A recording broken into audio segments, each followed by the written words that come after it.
evening, everyone. This is Mellissa Thomas with Florida National News coming to you with the evening news rundown for your Thursday, June 4th, 2020. Thank you guys, as always, for tuning in. And thank you for those of you who hung out with us during the FNN Politics and Power Series interview earlier this afternoon with Tracy Powell. We appreciate you. And of course, leave a comment, leave us your thoughts and ideas in the comments below that interview. And of course, here as well. Now, of course, we'd like to bring you guys the latest reports from the global size in terms of COVID-19 cases here in the US and in the state of Florida. So globally speaking, according to the World Health Organization, there are over 6.4 million confirmed COVID-19 cases and over 382,000 confirmed COVID-19 deaths globally. Here in the United States, we are at over 1.9 million confirmed cases and over 109,000 confirmed deaths. According to the Florida Department of Health dashboard, in the state of Florida, we have passed the 60,000 mark in terms of confirmed cases, and we are just past the 2,600 mark in terms of deaths. So everyone, please continue to stay safe, continue to wear your PPE, wash your hands, practice social distancing as much as you can, especially if you're involved in the protests happening across the country, because the numbers are still going up. The curve is coming down a little bit, but the numbers are still going up. So please be careful out there, from us to you. Now, jumping into the world story, speaking of being safe, over 20 reporters in Peru have now passed away due to, covering the COVID-19 pandemic there. As you heard us report earlier this week and last week, Peru is becoming one of a main hotspot in South America with the COVID-19 in terms of the number of cases. They're one of the highest per capita as of right now with COVID-19 cases. And a lot of the reporters who went down there to cover the pandemic there went down there without PPE, which is why, again, we urge you guys, no matter where you are in this world that you're watching, please continue to be careful and make sure you have access to PPE, make sure you have a mask, your gloves, hand sanitizer, whatever is necessary for you to stay safe. Please stay safe, because unfortunately those are key reporters that are now no longer with us as a result of their exposure to the virus. Now, jumping over here to the United States, the first dog has actually tested positive here in the US in terms of the first reporting of a dog contracting COVID-19, which could be a bit heartbreaking. So I know there are a lot of pet lovers out there. So this was actually a German Shepherd out of New York that was tested positive for COVID-19. So obviously, thoughts and prayers to the family with that. That's a tough situation. Now, here's what's being reported as to how the dog possibly contracted COVID-19. The Hill is reporting that the USDA's National Veterinary Services, they made the announcement that they found the case, of course, in New York. It showed signs of respiratory illness, end quote, and that it is expected to make a full recovery. So that is the good news, guys. That's something that you're concerned about if you're a pet owner. And here's the connection. One of the dog's owners tested positive for COVID-19, and the other dog in the household tested positive for the antibodies. So that is interesting. The plot continues to thicken. So the USDA is continuing to do its research where this is concerned, and we'll continue to keep you guys posted as well, because this is something that is very real to many Americans. There are a lot of folks who are pet owners, and since everyone had to be quarantined at home and may have been symptomatic, they may not realize they may have passed the virus to their pets, didn't know it could be passed to the pets, because a lot of us were told that that wasn't going to happen or couldn't happen. So again, as you heard me say before, continue to stay safe, continue to be as careful as possible, even with your pets. It is possible for them to get it as well now. That actually brings us to our next US story. As you've likely heard by now, Virginia is removing some of its Confederate statues, particularly Richmond, Virginia. You've likely heard now the Confederate statue of Robert E. Lee. They're in the process of taking that down, as well as other statues. And the key concern there was, given the level of rioting, some places wanted to remove the statues before rioters would damage them, like completely mess them up, completely take them down. Now, the The governor there said he announced plans to remove the iconic statue there. And obviously, you know, he'll put it in storage while his administration seeks input on a new location. Um, Obviously, we've had this conversation before nationally, where a lot of activists were saying just remove them completely anyway, given the indication of racism where that is concerned. Some argue that it is more so a preservation of American history than an icon of racism. But that debate continues. But given the turmoil that's happening throughout the country right now with the protests, that was a main concern there, particularly over the death of George Floyd. So we'll continue to keep you posted there as well. Now, jumping over very quickly to the audience question, leave us your thoughts below. Leave a comment below on what your thoughts are on this. Again, you guys heard us ask you about your thoughts on the protests versus the riots. We're still looking for audience feedback on that. Let us know what your thoughts are. But in terms of the Confederate statues being removed versus any rioters inflicting any damage on them, leave us your thoughts below. Let us know what you think. And hey, if we go to the commercial break and you leave your comment, we'll be glad to share it with the rest of our viewing audience. So without further ado, we're going to take a quick commercial break. We'll be right back with more news. I'm not picking it up. You pick it up. I'm not picking it up. Well, somebody's got to pick it up. I'll pick it up. They're clean. 'Cause my hand is clean. Oh yeah, I'm Charmin clean. That's how I know they're clean. Charmin Ultra Strong is woven like a washcloth and just cleans better. Yeah, I'm Charmin The clean. kid does have a point. My hand is clean. Enjoy the go with Charmin. And for an extra clean finish, try Charmin Flushable Wipes. Welcome back, everybody, to the Evening News Rundown. Thank you for sticking with us. Now, jumping to the Florida story, as you heard us talk about yesterday during Governor Ron DeSantis' announcement, Florida is entering into phase 2 of the reopening. So bars and entertainment areas, particularly movie theaters, bowling alleys, things like that, those will open as of tomorrow on Friday. So if you've been dying to do something fun, Governor Ron DeSantis is telling you, you'll have that freedom for you tomorrow.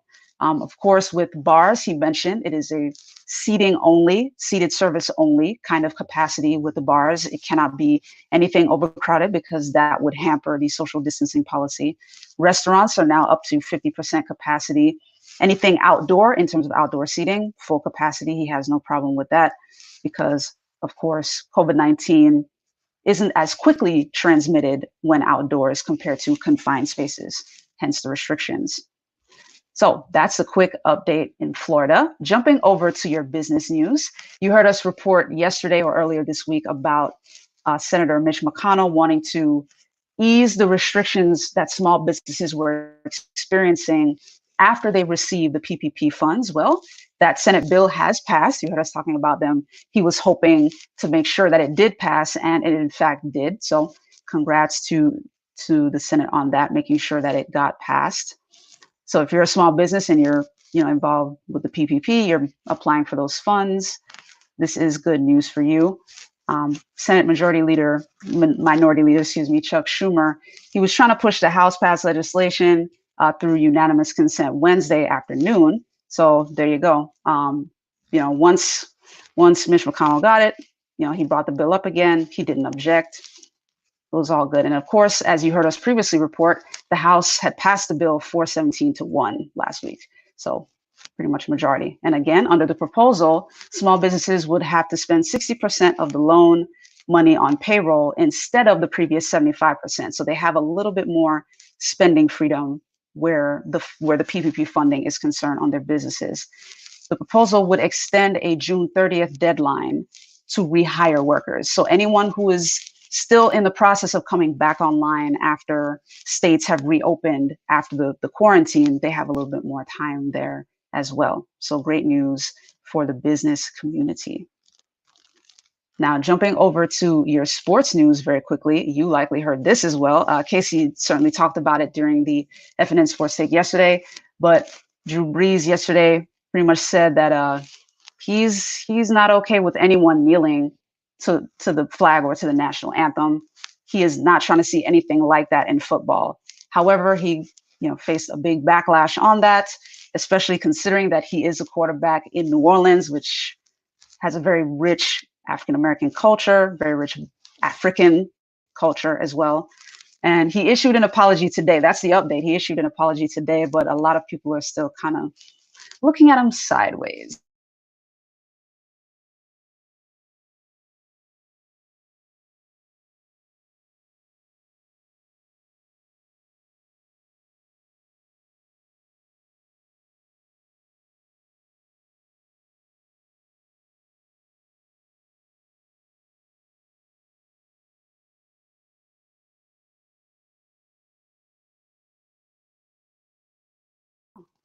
All right.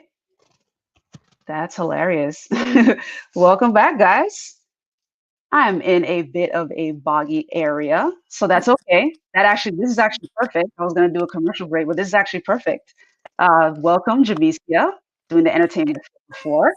Thank you for coming. Always a pleasure to see you. Oh, no problem, guys. Great to be here. Again, this is Jamesia Stedemeyer from Los Angeles, California, bringing you today your entertainment 4 for 4. So we're going to start off today with number 1. AMC warns that it may not survive the pandemic. So there's 2 things going on right now. Of course, we have the pandemic that has now swept the nation. But number 2, studios have been forced to, consider and actually start utilizing direct to viewer. I think we saw this first about 2 years ago with the interview with Seth Rogen and James Franco, and they went to Google directly. Well, now the pandemic, a lot of studios, this is the way. We can't go to the theaters right now, and they've actually been closed since March. So none of these theaters, AMC, Cinemark, have been making any money. AMC is actually owned by an Asian parent company and only has a total of 1,000 theaters in the U.S. and internationally. And actually, the area they're more known is a little bit of the Midwest. Out here in LA, they just started coming out here maybe in the past 5 years. But unfortunately, they have lost this first quarter over $2.4 billion by not having anyone coming to their theater, unfortunately. So if they cannot reopen their theaters by this summer, they kind of had estimated about July. Unfortunately, they're going to have to file for bankruptcy underneath the CARES Act, as that parent company already has a total of $5.3 billion in debt. So Cinemark, their competitor, the owner actually, or the CEO of the company, said that they are hurting, but they are surviving, and he really doesn't see any movie changes until about 2022. So that's a little ways, but hopefully maybe like AMC or these theaters can maybe start their own streaming platforms or partner up with some of these other ones, because it's definitely a new day when it comes to watching a brand new movie. Number 2.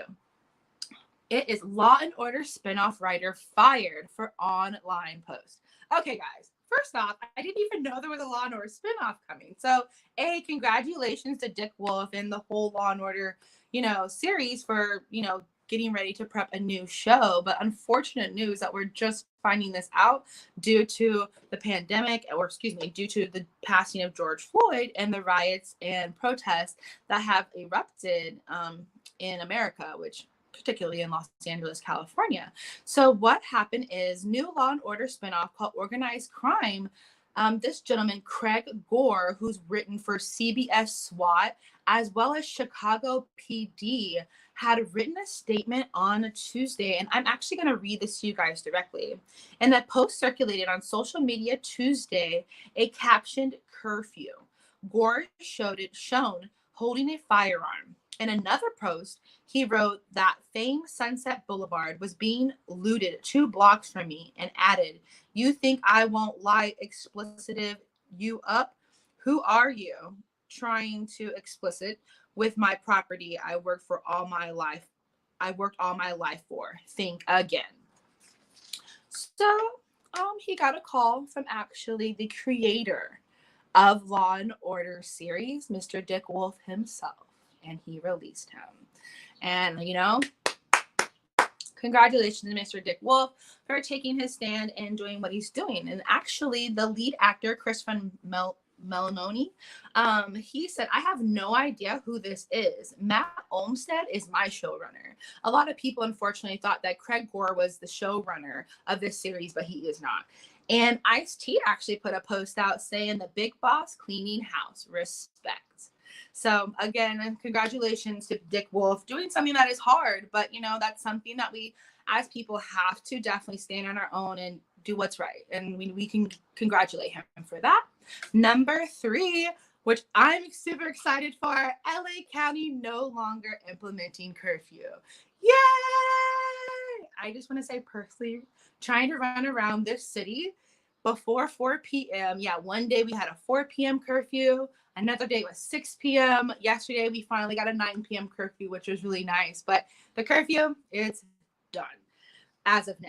And why this is actually taking place is because the LA County Sheriff, Alex Villanova, in a press conference today, said that during the current situational awarenesses and recent patterns of the protests being peaceful and non-harmful, that is why they are releasing this curfew. So for all those in Los Angeles County, now mind you, Los Angeles County is a really big county. It's not just LA. It includes a lot of valleys, Santa Clarita. It's really wide. So that definitely affected a lot of people. And I'm happy that it has ended. But let's all make sure that if you are still protesting, be safe. Like we were just talking about, Mellissa was just sharing with everyone. And if you are still protesting, if you are out in the late hours, be respectful to those that may be living in a community and just continue to be safe and peaceful. So that's really cool. Thank you, LA. And number 4. The Cannes lineup is officially out for a canceled festival, though. As we all know, the Cannes Film Festival takes place every year. This actually would have marked the 73rd year of the Cannes Film Festival. But due to COVID-19 and the pandemic, they were forced to close this French International Film Festival. So that would have originally dated on May 12th, on the 12th to the 23rd.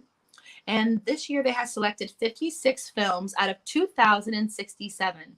And so what took place yesterday is they actually announced all of these films, giving them, the Cannes Film Festival is a really honor and it's a prestige thing to receive in the film community. So they went ahead in an empty theater and went ahead and read off those 56 names that would have been at the Cannes Film Festival this year. Some of those names to include The French Dispatch by Wes Anderson, Benedetta, On the Rocks, and Soul by Pixar, which was done by Pete Doctors and stars the voice of Jamie Foxx, which is really nice. And another thing to note, 16 of those films are by women directors, which has increased from 2 in 2019. So I just give them a round of applause to them for giving those people that opportunity to still shine and get that spotlight. And another interesting fact, Spike Lee would have been the first African-American presiding over the competition jury. So that also would have been taking place. Congratulations to him and all those that were selected for the 2020 Cannes Film Festival. We still, they're putting them out in different places. So you can actually go to their website and see if some of those films have been released. A lot of, I want to say maybe about 25% of them have gone to a couple major platforms so they could still get those films out there to the community. But again, this is Jamesia Stedemeyer. I want to thank you all for watching my segment. I want you all to stay safe. Again, wear your mask, wash your hands, because the coronavirus is not over, especially those in protesting. And follow me at THE_ENT_MOGUL. This is Jamesia. Back over to you, Mellissa. All right. Thank you so much, Jamesia. Always a pleasure to see you. Thank you so much. Now, guys, if you haven't already, be sure to follow and like us here at the Evening News Rundown and at Florida National News. You can find us on Facebook at Florida National News, at FNN News TV, and FNN News Live. So thank you, guys. And be sure to subscribe there on YouTube as well if you haven't. Click the little bell. You can find us there at Florida National News over there as well. Again, very packed schedule tomorrow. Friday is always the packed day with 3 shows. So you'll be able to catch, obviously, the Evening News Rundown in the evening at 5 p.m. But before you get to 5 p.m., you'll be able to catch our lovely Jenny Rosario de Casiano. She will be interviewing John Richardson, who's a film director and producer for Project Valentina. You heard her interview Lorena Sarria last week, who's the star actress in that film. So you'll be able to hear from the director and producer of the film, kind of a sequel of sorts, if you will. And also on Friday, after the evening news rundown at 8 p.m. Eastern, will be the FNN Sports Take with Casey Hudson. You can catch Jennifer at 1 p.m. Eastern, evening news rundown at 5, FNN Sports Take at 8. But for right now, thank you so much for tuning in and have a great rest of your Thursday evening. Take care.